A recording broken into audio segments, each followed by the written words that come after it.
Welcome to History Date Night, a World War II podcast covering the Second World War in chronological order, from the opening shots to final victory. I'm Justin, and joining me is my wife and co-host, Jennie.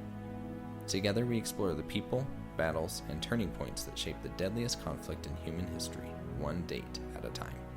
On this episode, full share of responsibility for what went wrong. Rare moments of chivalry in this entire campaign. But intelligence does not believe him.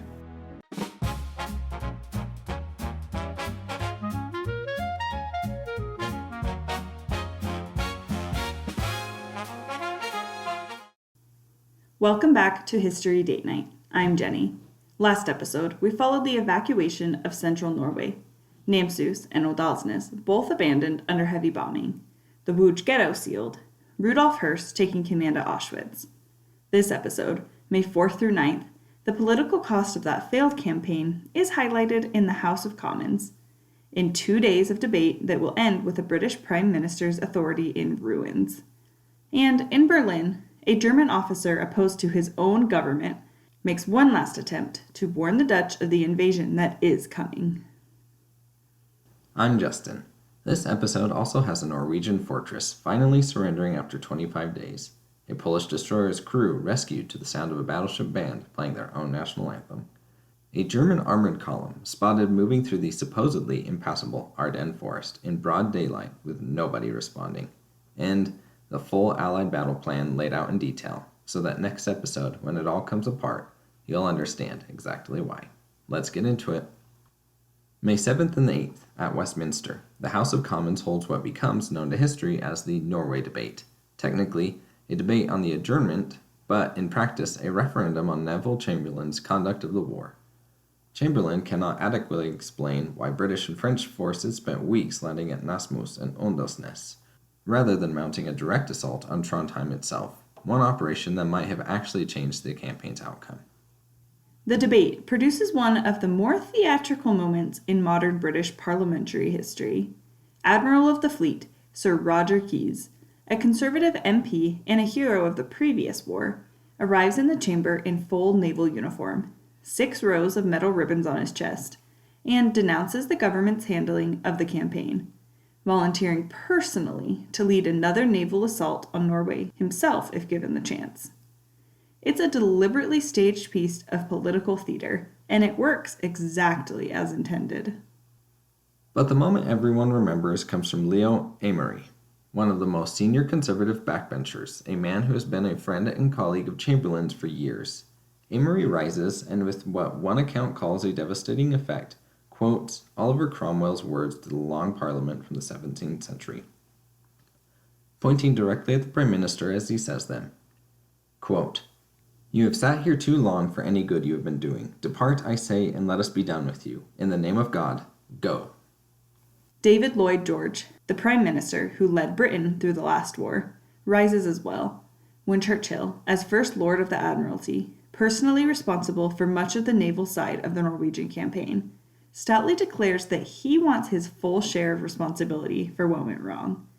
Lloyd George turns to him directly. Quote, "Don't allow yourself to be converted into an air raid shelter to keep the splinters from your colleagues." It's a warning not to let himself be used to shield Chamberlain from the consequences of a campaign that Churchill didn't fully control. When the vote of confidence finally comes on the night of the 8th, Chamberlain wins 281 votes to 200, but the margin tells the real story. His government's normal majority runs well over 200 votes. This time it collapses to just 81, because some 40 of his own Conservative MPs or members of Parliament, including former cabinet ministers, vote with the opposition, and a large additional number deliberately abstain rather than support him. As Chamberlain leaves the chamber, shaken, Harold Macmillan and a handful of other Tory rebels start singing the opening bars of Rule Britannia, while others simply chant, "Go, go, go." Chamberlain had told friends beforehand, with some confidence, quote, "I have got my friends in this house," end quote.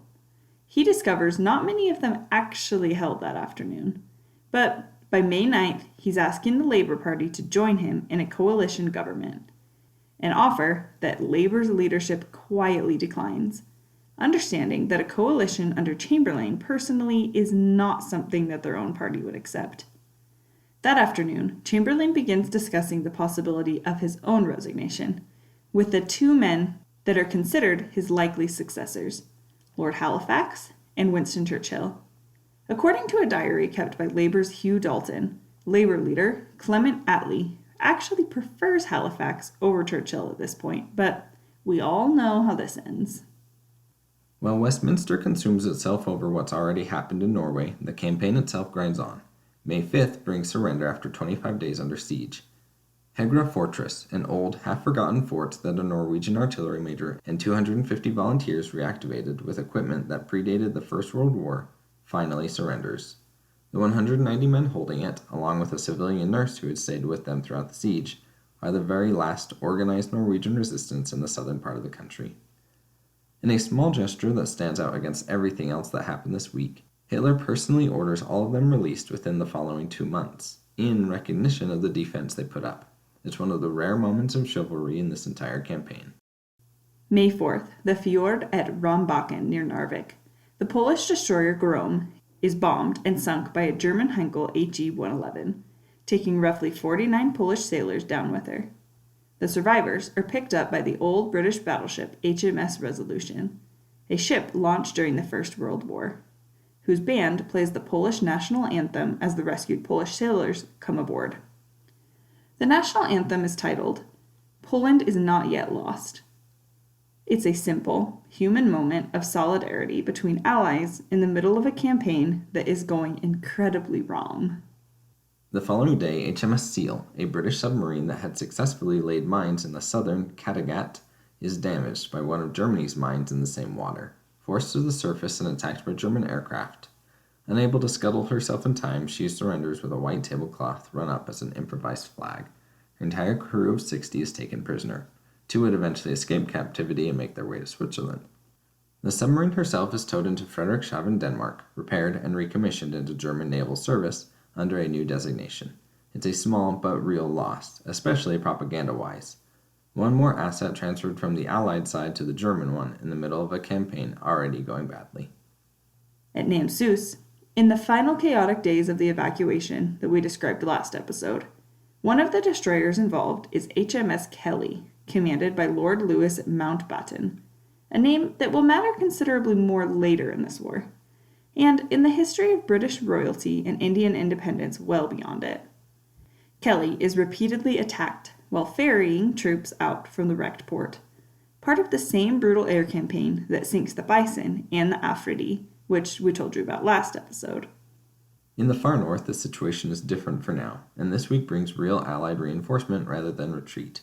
Nearly 5,000 Polish mountain troops arrive at Harstad on May 7th, and 4 battalions of the broader Polish armed forces in the west reach Narvik itself on the 9th. Roughly 30,000 Allied troops, British, French Foreign Legion, French Mountain Infantry, Polish, and Norway's only fully mobilized division are now concentrated around the port, still pressing toward an eventual assault to retake it.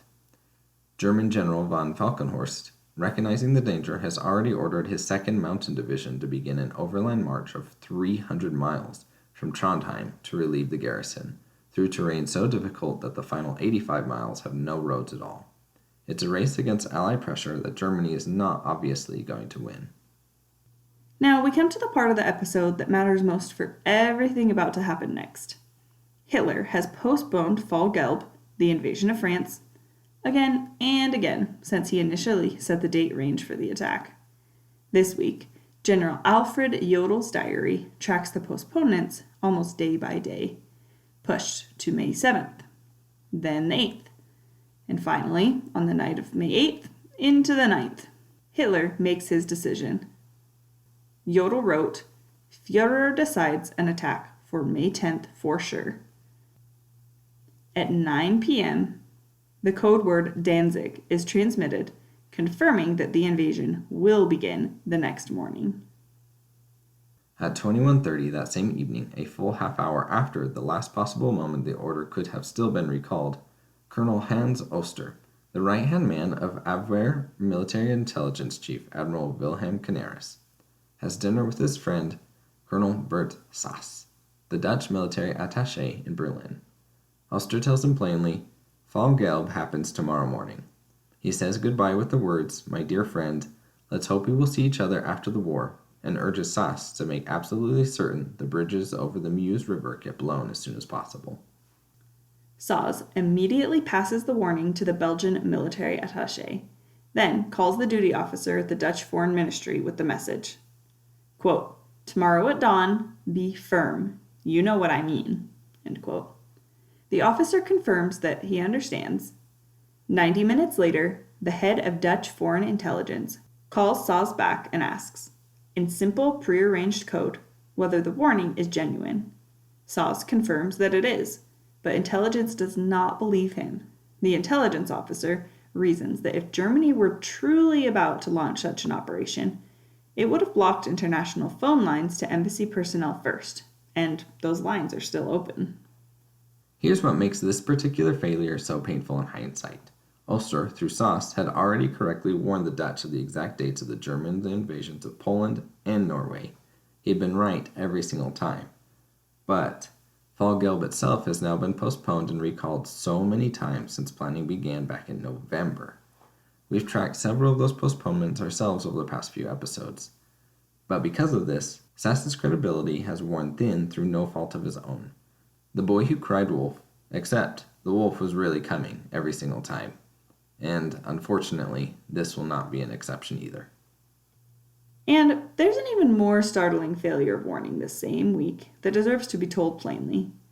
On March 6th, a German armored and motorized column, many miles long, is spotted by observers driving west through the Ardennes forest, the terrain that everyone on the Allied side has assumed that for months is essentially impassable to serious mechanized forces.